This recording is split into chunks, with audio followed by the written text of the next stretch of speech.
Silver has made a dramatic comeback, and then some. It's a day that we can celebrate, and why? Because of inflation, which, by the way, is a hidden tax on us all, which is why tariff very well may be the most beautiful word in the English language, especially with regards to a presidential proposal. We'll talk about it in this video as we explore.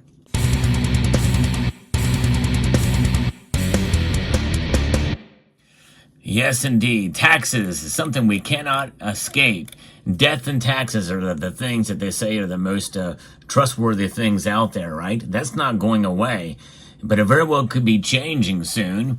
I'm going to be referencing a piece here from Bullion Vault that talks a little bit about what happened with the markets today and why silver went up so much. But first, before we get into that, let's give you the numbers for today. Big moves in all the precious metals except for rhodium. The big winner today is palladium, and right behind it is silver. Gold is up $17.40 today, a pretty big climb for gold. It's getting very close now to $2,700 an ounce. Silver is up over 2.35% right now, up 71 cents to $30.67. It was 24 cents shy of $31 early in the day. Who knows what tomorrow brings? We may see $31 silver tomorrow, but comfortably above that $30 range. It's nice to see. Platinum is up $1, and palladium is up 23 bucks now. So there's where the numbers are. By the way, the gold to silver ratio has narrowed slightly, still very high. It's at 88.02 right now. We've got to start thinking about what the new normal for the gold and silver ratio is going to be, by the way. I think it's going to be probably somewhere around 75. But the gold price spiked against a falling U.S. dollar today, coming within $100 of Halloween's all-time high for the second time in a week as equities rose with bond prices, driving down borrowing cost. After new data said underlying inflation slowed a little last month in the world's largest economy, easing fears that the Fed's next month would be to raise interest rates. Yeah, they're not going to do that. In fact, we'll get into that in a moment, where their line of thinking is. Headline inflation hit 2.9% per year in December. The Bureau of Labor Statistics said, which is the fastest pace since July. Inflation is ticking back up again, and that is CPI. But so-called core inflation, which includes food and fuel, slipped 0.1 percentage points to 3.2%, just below the consensus forecast. A little bit of good and bad news there, but mostly bad, honestly. Unmoved by yesterday's producer price inflation, as well as by the panic in EFP contracts for turning U.S. gold futures into physical bullion ahead of Trump's 2.0 universal import tariffs. Gold price in the dollar hit this $2,695 before pulling back $10 per troy ounce. That what we saw yesterday, but today it's recovered, and it's about $4 shy of that. 10-year U.S. Treasury yields fell 14 basis points, the sharpest drop since August, as bond prices jumped from the lowest in 14 months. And the dollar indexes fell a little bit too, not by a whole lot, but it did. It was one of the few numbers that was actually down today. The Dow Jones Industrial is up, the Nasdaq is up, so is the S&P, so is the New York Stock Exchange, and so that is where that lies. And the dollar is falling again from Monday's 27-month high on its trade-weighted DXY index. Remember, the dollar the strength is only there because the other currencies aren't doing as well. So essentially, it's like a laundry pile of dirty shirts, and this is the cleanest of the dirty shirts. It's still dirty. Still got some issues with it, for sure, even though I'm encouraging folks to have enough of these on hand so you don't have to liquidate your silver. The silver, I think, should be there for pristine opportunity and or for an emergency, a real, true emergency. And that's why, basically, it's an insurance policy. That's how silver should be viewed. So we look at that and what's happening with those numbers. So if you bet on this month's Federal Reserve meeting as tracked by derivatives exchange, the CME's Fed Watch tool continued to put near 100% odds at the U.S. Central Bank making no change to overnight interest rates in January. In fact, I've looked it up myself, and it is indeed at 97.3% chance that when they meet on the 29th of January, that they're going to leave interest rates unchanged at around between 425 and 450 basis points. Only a 2.7% chance that they're going to lower rates by a quarter point. Nobody is saying they're going to raise interest rates at all at this point. So I don't know why that was even in the cards. Of course, obviously, if they were to do that, that would send gold and silver in a shock, I think, and they would drop tremendously. But we don't see that happening. No way. So we'll see. But while the position of most interest rate futures traders see no change before June, the odds of a cut coming in May rose to 47%, which is up 10 percentage points from yesterday. The market will be encouraged by the decrease in core inflation. Bloomberg quotes one asset manager. It should alleviate concerns that the Fed would not only stop cutting interest rates, but could even reverse course and begin raising them. That would be something. I don't know. That would send gold and silver, like I said, not into necessarily a tailspin, but a dramatic drops in the price.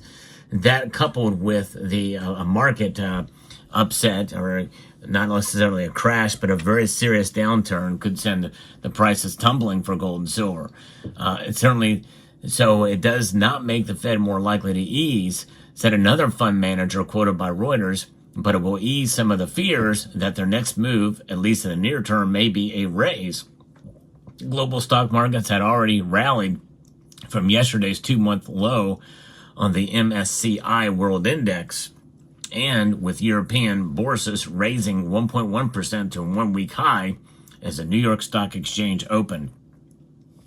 China's CSI 300 stock index ended the day lower, erasing a quarter of Monday's steep gains, which had been led by domestic chip makers soaring on the latest threat from Washington to restrict Chinese access to U.S. technology. For far too long, we have relied on taxing our great people using the Internal Revenue Service, tweeted U.S. President-elect Donald Trump on his own Truth Media social platform that he talked about and that he posted. And when we think about tariffs, that is essentially, I think, part of the reason for the boost for silver's price, as fear that tariffs could affect silver coming in from other places around the world, which is one reason why the LBMA, many think and speculate that the LBMA is dwindling in their stock with this massive outflow of silver coming into domestic coffers here in the United States ahead of any tariffs that could be coming.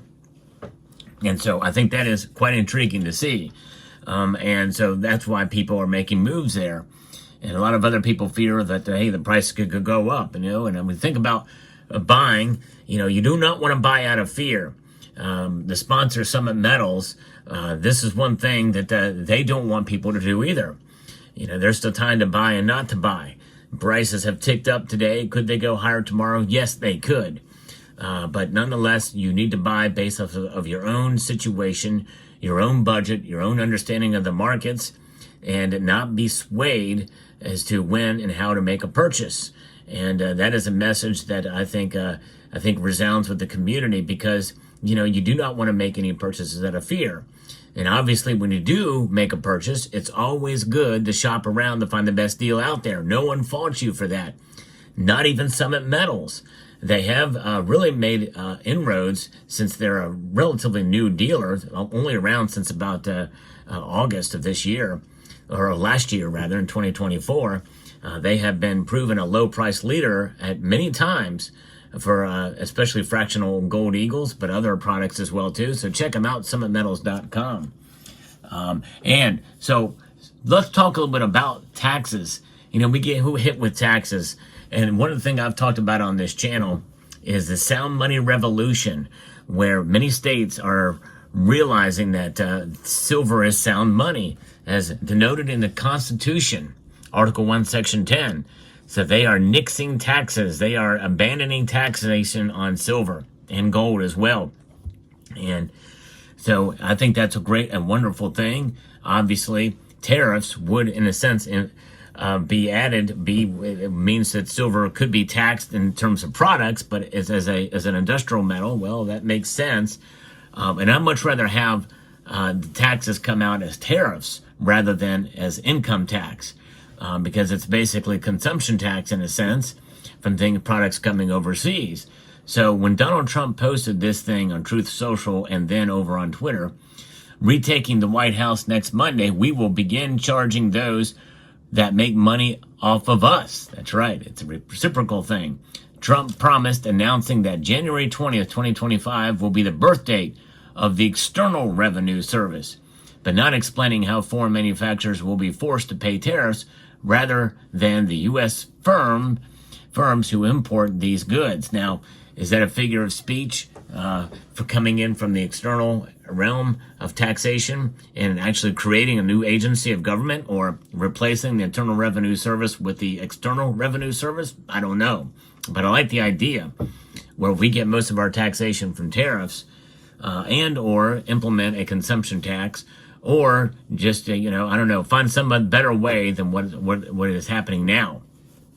But nonetheless, silver prices we've seen gone up pretty dramatically today, and I think it'll be very interesting to see what happens, especially with the government bonds.